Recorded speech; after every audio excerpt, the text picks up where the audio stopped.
The current consumer trends that we're watching in 2014. That starts with Cheryl Conley, who's here to give you a preview of the 2014 trend book. Some of you should have that. It is our second book we have done. I think you're going to find some interesting material in that book, and certainly the panel is a great discussion. Then you'll have Joe Hinrichs, who will join us on a little bit later this afternoon. He will kind of walk through the global growth that we see in the new year. And again, as I said, 14 is an exciting news for us on product and manufacturing, so a lot to share there. And then Raj Nair will join us right after that with a significant announcement about advanced technology that we're making with a vehicle that we have here that we're going to show you with two of our partners that we've developed it with. And finally, we'll give you an opportunity to take part in 5 product and technology news briefings right here on the campus of our Research and Engineering Center. So we've got a fantastic day. Nothing is embargoed, so everything we hear today is on the record and fair game. And then, of course, this evening, we hope you'll come back to the Conference and Event Center, where we are right now, and join us for our holiday party with our senior Ford executives as well. That begins at 6 p.m., so hopefully you can join us for that. So it's a full day. When I get things started, we're going to kick things off, and please welcome our Head of Global Trends and Futuring, Cheryl Conley.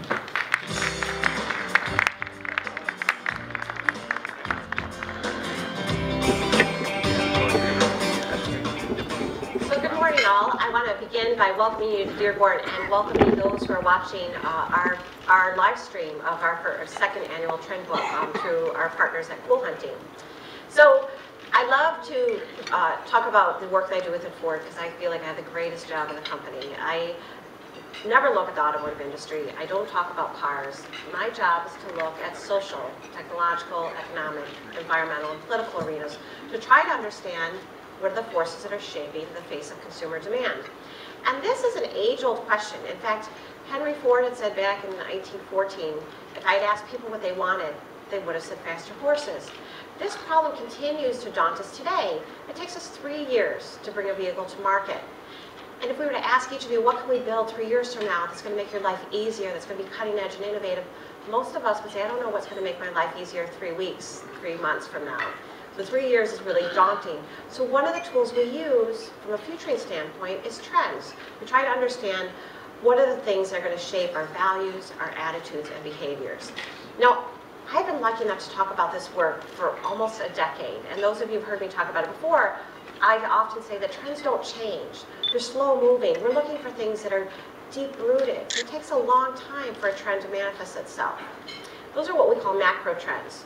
What you're sharing with you today are a collection of micro trends. And the name suggests that they have a shorter shelf life, but they're still significant. They still offer extraordinary insight into the world around us. What's different from the book that we launched last year is that this is the first year that we took it global. And that made it even more challenging because the trends may be universal, but the way that they play out region to region vary. And what we encountered was a lot of contradictions, a lot of tensions. So as you look at the book, the collection of 10 micro trends for 2014, we hope that you'll take note that there are inherent tensions. There's a spectrum of viewpoints that touch these attitudes, the values that we see playing out. So I'm going to take you through the 10 trends that we have, the first of which is called the quiet riot of innovation. And I want you to consider for a moment that the iPad has been in the marketplace for about 4 years. And I imagine that about half of you, if not 3/4 of you, own an iPad. We can't imagine what our life was like before that. They're widespread in schools today. And this type of innovation enters the marketplace each and every day. And we're surrounded by it so much to the point that we've become immune or numb to how disruptive, how seismic the changes are when technology changes our life that way. But against that backdrop, we also see people that are uncomfortable with all the change. The rapid pace of technology, the global economy that makes the marketplace even more vulnerable. We have political instability. Many of us long for a quieter, gentler time. That's what we call old school. The idea that things that remind us of the past take us back to a time when things were seemingly simpler, more gentler, more easily controlled. Our third trend that we'll be focused on in this book is called meaningful versus the middleman. In today's marketplace, we have these giant conglomerates that are bringing products to the marketplace, but we've lost the human touch. We've lost that emotional connection that makes the things, the products, the services, the experiences that we buy meaningful. And so more and more often, we're looking for people to reconnect to those connections. Companies like Etsy remind us that we can get right in touch with the people who crafted these goods, and they tell you the story, the history behind it. The fourth trend is called statosphere. Worldwide, we see people entering the consuming class. The middle class is rising, and the way that we project our status varies from region to region. It has context according to how mature that market is in terms of the consuming class. Sometimes wealth whispers, other times it shouts. We're trying to understand the differences. Vying for validation, anyone who's on Facebook knows the rush that we get when we get someone to like our ideas, our thoughts, our pictures, our concepts on that platform, and it's reinforcing. And we continue to seek out validation from strangers, people that we may never meet, we may never know in a face-to-face meeting, but their affirmation of what we do and how we see the world is almost addictive. This calls into question about how we spend our time, what we value. And that's when we got into the tension between the fear of missing out and the joy of missing out. These two things are propelled by social media, but that's not the only thing that's driving it. We have unlimited choice in the marketplace, and where, when, and how we spend our time are constantly under question. We're wondering, did I make the right decision? Is this the best party? Is this the best media event in the marketplace today? And of course the answer is yes. But social media puts a stream in front of us that says, is there something better going on? Should I have made a different decision? It questions our judgment. But there's a backlash against that, and that's the joy of missing out. People are embracing the peace, the content, the inner sanctuary of disconnecting, letting go of all those choices, being content with the decisions that you make, and remaining focused on the thing that you have in front of you. The next trend, closely tied to that, is the myth of multitasking.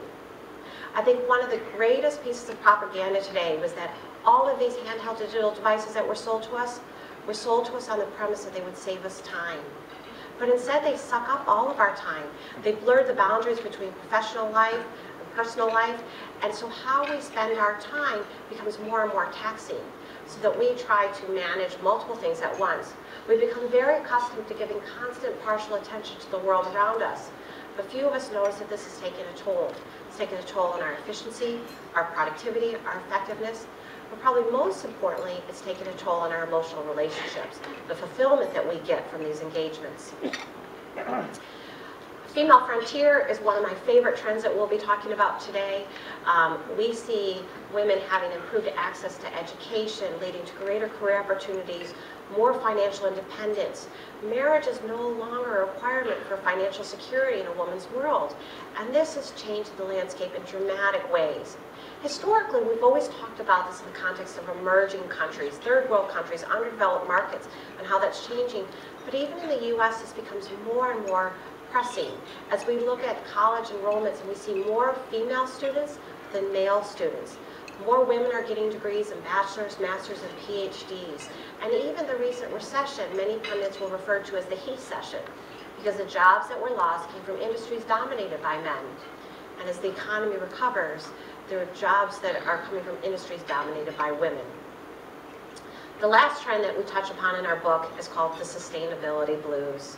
For many years, we've been talking about getting on the green bandwagon, doing all that we can to be sustainable, reduce our carbon footprint.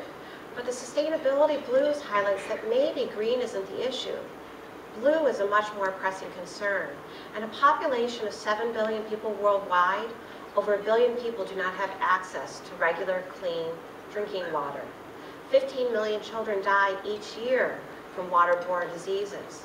This is one of the issues that hasn't reached the individual conscious level, but certain organizations, nonprofit and profit organizations, are collaborating to try to look for solutions before the problem becomes acute. One of the best parts of my job, though, is as I get to do this research and I'm looking outside the automotive industry, is I get to partner with thought leaders, people that we think have unique, provocative, interesting, remarkable points of view. And so to that end, I've brought 3 of those people with me today, and I'd like to invite them to come up to start our discussion about this year's trends.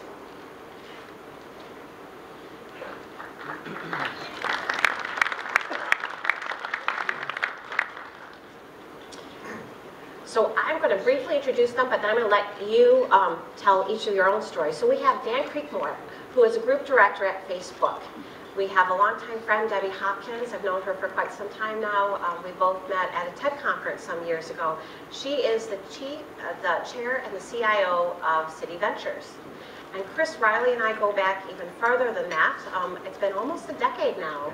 And he has had a variety of hats, but let's say he's one of the biggest, most strategic thinkers that's guided brands like Apple, Nike, and Samsung. So I can't do your bios justice, so would you give us 30 seconds overview about why you guys are so remarkable and provocative? Wow. Put it on What a Facebook. lead-in. Yeah, exactly. Hi, Dan Creekmore. I've been with Facebook for 4 years now, which if that was at Ford, that wouldn't seem so long, but at Facebook, that's like decades. And predominantly focus a lot of my work with some of our bigger clients, Walmart, American Express being two of the notable ones. And previous to that, I spent the majority of my career at Nielsen, the media and market research company out of New York. Awesome. Debbie Hopkins. I'm the Chief Innovation Officer for Citi globally, and about 4 years ago decided the place to be was not Manhattan, but Silicon Valley, and that's where we founded City Ventures, where we're knee-deep in the disruption that's being really brought into this world.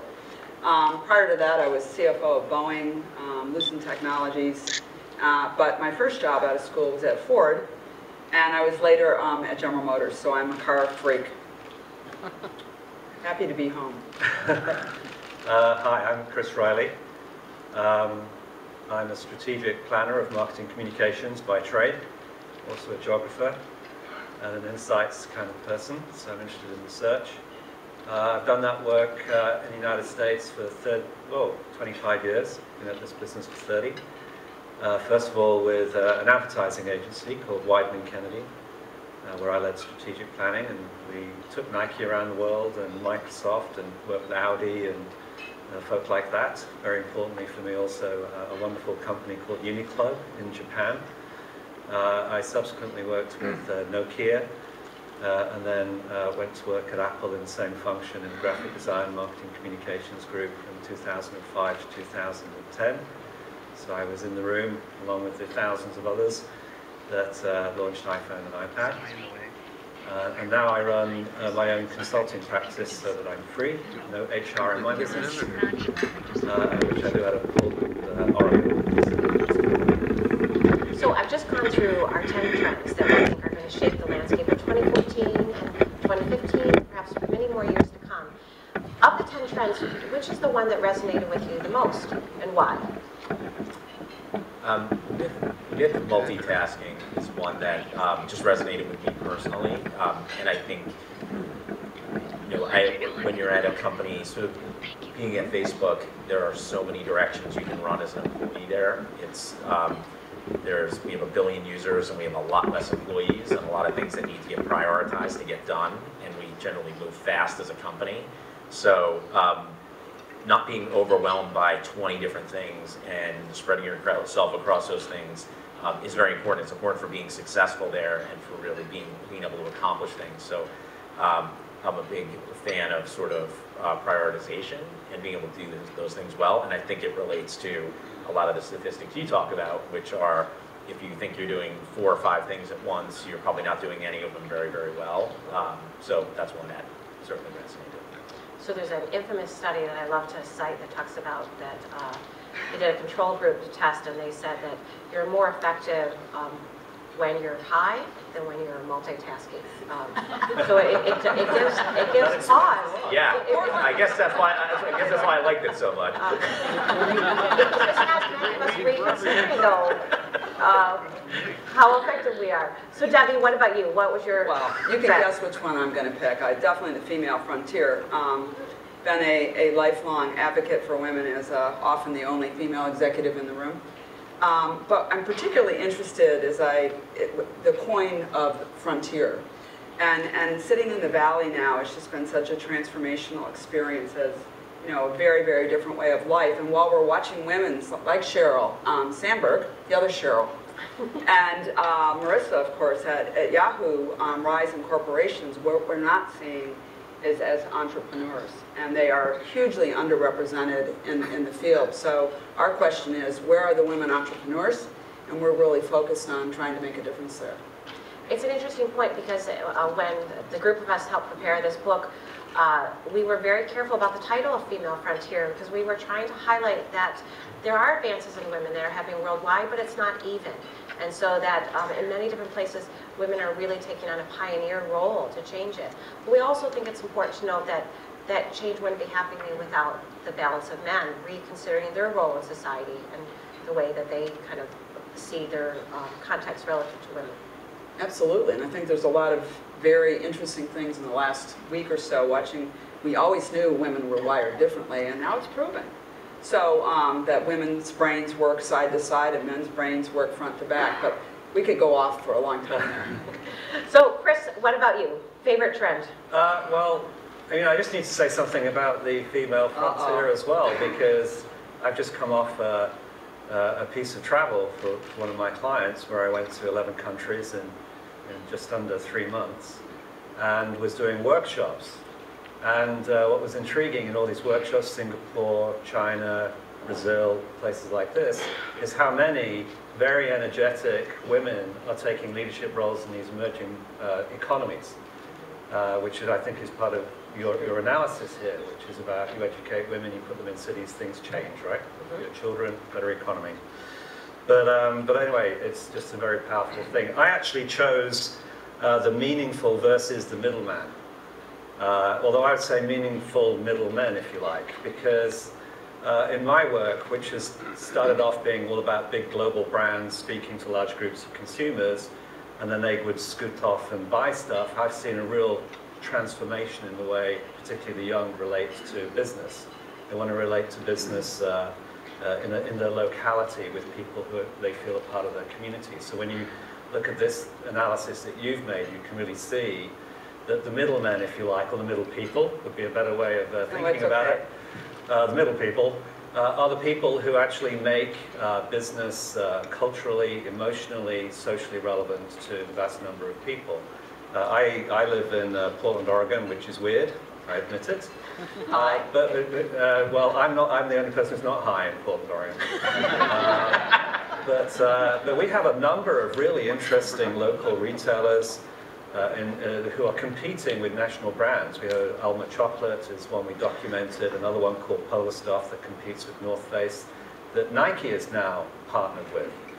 Because they recognize this. One of the best ways to get to that community is through a group of people who understand it and feel part of that community. So I think this kind of, the meaningfulness of that interaction with the middle people is really, really an important trend. All right. So we're not going to have time to go through all 10. So I've picked 4 that I thought were particularly meaty, that I'd like to unpack a little bit for our audience and then get your response. The first of which is the quiet riot of innovation. And so it's very appropriate that since you were one of the people that helped launch